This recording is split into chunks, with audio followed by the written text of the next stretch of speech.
So kasama na nga po natin ngayon si Sally, ang naging ex-gay friend ni Nino, na present jowa naman ni Jason.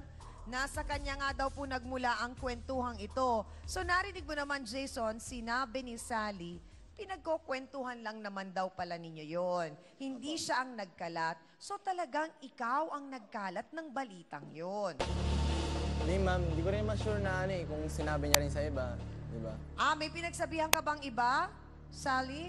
Dalawang Becky lang po. Sino naman yung dalawang Becky na yan? Kabarkada nyo din? Taga doon? Taga doon po. So talagang kakalat nga. Bakit naman kailangan mong sabihin yun?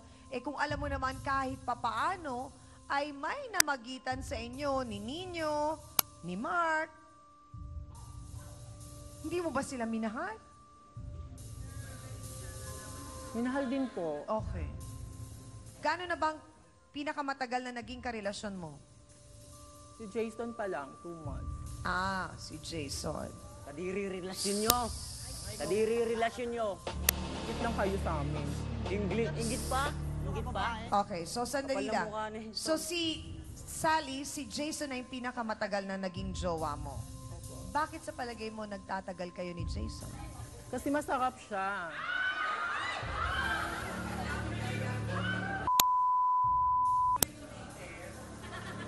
Buti hindi ka nalason. Buti hindi ka Ha? At mabango. Buti hindi ka nalason. Bakit ako malalason? Bakit nga ba malalason? Sila ayos yun. So talagang may hindi kaya sa edad nyong yan, meron kayong mga ibang bagay na dapat mas pinagkakaabalahan kaysa sa kwentong at problemang ito? Hindi ba? Parang lumalabas talagang tinuhog mo sila, Sally, at nagulo kaya ang buhay nila ng dahil sa'yo? Saan mo ba kinukuha ang pera mo? Ano bang hanap buhay mo? I'm a call center agent po. So magkano binibigay mo kay Jason pag magkasama kayo? Pag P-day, nasa 2.5. Ang laki nun, te! Then kakain pa po kami. Bakit ka ba pumasok sa grupo nila? Kasi po, that time, may minamanage po akong dancer din. That time, contestant din po sila. Okay. And then, may isang kagrupo po nila na lumapit sa akin na sabi na, pwede bang ikaw na lang sa amin, mag-sponsor ng ganito, ganyan. And then, one time, nag-join ng Bebot si Nino. Doon, minake-upan ko siya, lahat ng costume, pinrovide ko. Ikaw ang gumastos lahat. And then, yung iba naman hiram po. Okay. So, Minay-make-upan mo ako, binubuksan mo yung zipper ko eh. natuwa. Sabihin mo maliit. Kasi kung ayaw mo yun, pumalag ka sana. Ayoko naman talaga. Wag naman talaga ako. So may naging kapalit, Sally. Binigay ko ba? Binigay ko. Binigay ko. Hindi. Kaya kagigil na gigil ka kasi di ko binigay. So may naging kapalit pala. Opo, siyang amin. At mga sausawero at sausawera, ngayong narinig na natin ang nagiging problemang pinagdaanan nila Nino, Jason, Mark at Sally. Sa tingin po namin ay talagang kailangan silang makausap ng ating trio tagapayo nang sa ganun para kahit paano ay masalba pa ang kanilang friendship at matigil na po itong walang kabagay-bagay na nagiging chismisan doon sa kanila. Kaya naman po, inaanyayahan natin ang ating trio tagapayo. So anong mas masakit? Yung sinabi yun ni Sally o na Sakit sinabi? pa yung nasira pa yung grupo na. Yes. 4 years namin iniingatan. Yun ang naririnig ko nakikita ko sa inyo. Masakit talaga yun, yung pagkakaibigan ninyo. Apo. Yung mga langgam nga they're saving for the rainy days. Tayo pa kayang tao. Alam natin ngayon, talaga nagpo-proliferate na rin yung mga ganyan. AIDS, May mga kalalakihang ganyan. Easy money rin sa kanila. Kaya papagamit sila either sa Becky o kaya sa babae. Yung counseling na binigay sa inyo, malaking bagay yon, Nino, Mark, Jason at Sally, dahil nga gusto namin na kayo ay maliwanagan at matulungan talaga dito sa problema ninyong maaring sa tingin ng iba ay mababaw dahil chismis lang. Pero masakit po talaga, attorney, na kalat ng kwento na alam mong sa sarili mo na hindi ito totoo, hindi po ba? At talagang nakakasira ng iyong pagkatao talaga. Talagang masakit yon, Tiangami. At marahil ito nga ang dinamdam nitong tatlong nating bisita rito. Sa kalagayan ni Jason, ni Nino at saka ni Mark, na sila nga po ay nagkalat pareho po eh. So nakita ko po rito, pare-pareho silang merong pagkukulang sa isa't isa. Salamat naman at pagkatapos po ng counseling, marahil ay natitigan nila na hindi na dapat mangyari sa kalagayan nila ito. Unang-una sila ay magkababata at meron sila talagang pinagsamahan at marahil kung mabibigyan pa sila ng pagkakataon upang makapagsalita ngayon, ay baka sakali po Tiangami, maayos po nila ang kanilang problema.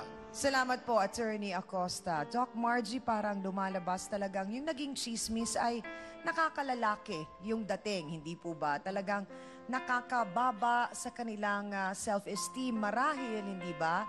Pero sana rin naliwanagan si Sally dahil sa naagrabyado din siya sa nangyayaring ito sa kanya. Yes, that's true ho. At saka, admire ko rin si Sally kasi sinabi niya na tanggap niya at mag-a-apologize siya dahil hindi niya intensyon na saktan sila. And admire ko rin kayong tatlo kasi sinasabi ninyo na mahalaga yung relasyon ninyo bilang magkakaibigan. So, dito siguro nakikita natin na masamang mag-chismis, pero kahit machismisan, at least pwede pa rin ayusin. Kasi dalawa nilang sinabi, si Mark at si Nino, na okay, masakit yung sinabi mo, pero mas masakit yung parang tinaksilan mo kami, magkababata tayo, tapos meron kang sinabing masama sa amin. So I think yes, it's good, and I think talagang may hope itong relasyon na ito. Marami pong salamat, Doc Margie Holmes. At Father, alam naman natin na mahalaga ang pagkakaroon ng magandang pagkakaibigan, yung magandang relasyon, lalo na pangat ito, sila ay magkababata, hindi po ba? Tama po. Dahil po sinasayang nila ang kanilang pagiging magkaibigan, pagiging magkababata dahil lamang sa mga chismis-chismis na ito. Kaya po, ang mahalaga kung kayo'y nagnanais na ang iyong pagiging magkaibigan ay hahantong po hanggat kayo'y tumanda ay ipanatili niyo ang Panginoon. Dahil po ang relasyon na magkakaibigan kung wala doon ang Panginoon ay hindi po tatagal, di ba? Hindi kakapit ang pagiging magkaibigan kung wala doon ang Panginoon. Dahil kapag andyan ang Panginoon, ay marunong kayong umanawa sa isa't isa. Marunong niyong intindihin kung anong mga kahinaan, mga pagkukulang niyo.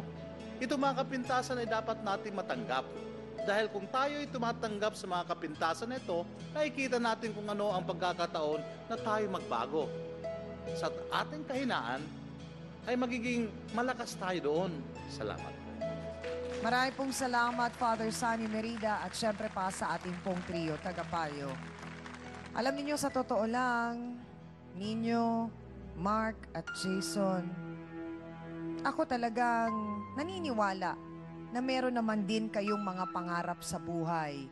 Meron kayong direksyon na gusto ninyong puntahan at hindi pang habang buhay ay pwede ninyong o dapat ninyong iasa ang inyong mga pangangailangan sa isang kapatid nating Becky na siya ang nagpapakahirap, nagtatrabaho, pagkatapos pag may kailangan kayo, siya ang lalapitan ninyo at sasaktan niyo rin ang kanyang damdamin.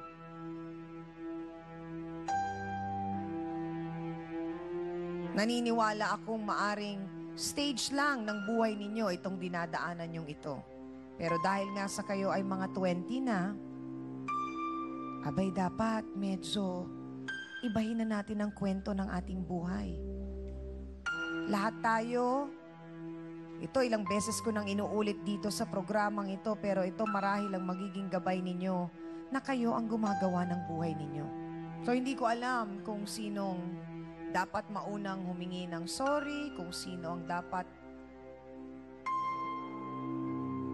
magkusa. Sorry, pre. Mark.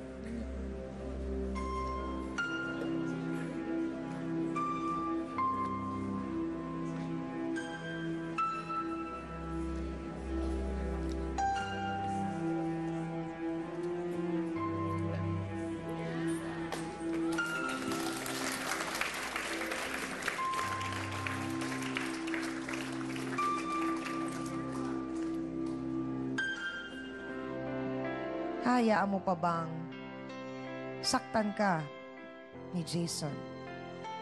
Na alam mong hindi ka naman niya mahal at pera lang ang habol sa'yo.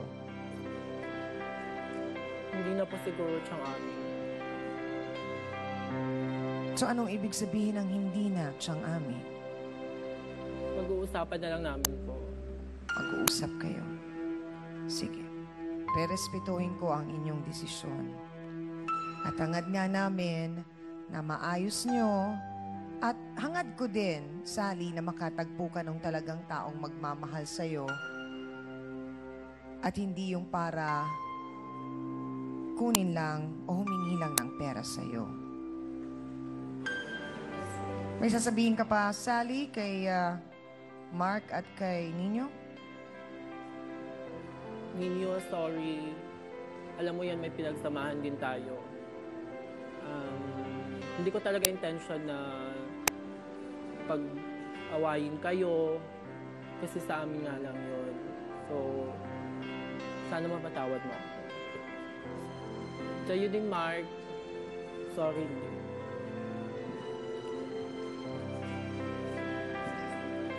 At sana nga simula sa araw na ito, na-realize nyo na kailangan ninyong baguhin ang kwento ng buhay ninyo.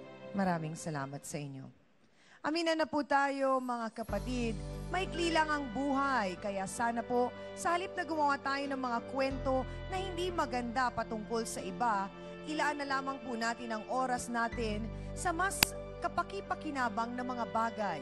Pwede tayong magbasa ng libro, tumulong sa mga gawaing bahay at higit sa lahat, maghanap ng isang marangal at maayos na trabaho na makakatulong po sa ikauunlad mo at ng iyong pamilya. At sana rin po, huwag nating sayangin ang oras at panahon na ibinibigay sa atin po ng Poong May Kapal na gumawa ng magandang kwento para sa ating buhay. At para po sa ating face-to-face, heart-to-heart thought for the day, kapag chinismis mo ang iba, akala mo nasira mo na sila. Pero sa totoo lang, sa paningin nila, ikaw rin ang lalabas na masama. Thank you po sa inyong lahat mga kapatid at higit sa lahat sa aking co-host na si Hans Mortel. Sa Dance Squad, kina B1 at B2. Sa ating pinakamamahal na trio tagapayo, ang ating mga certified sausawero at sausawera sa Broadway Studio.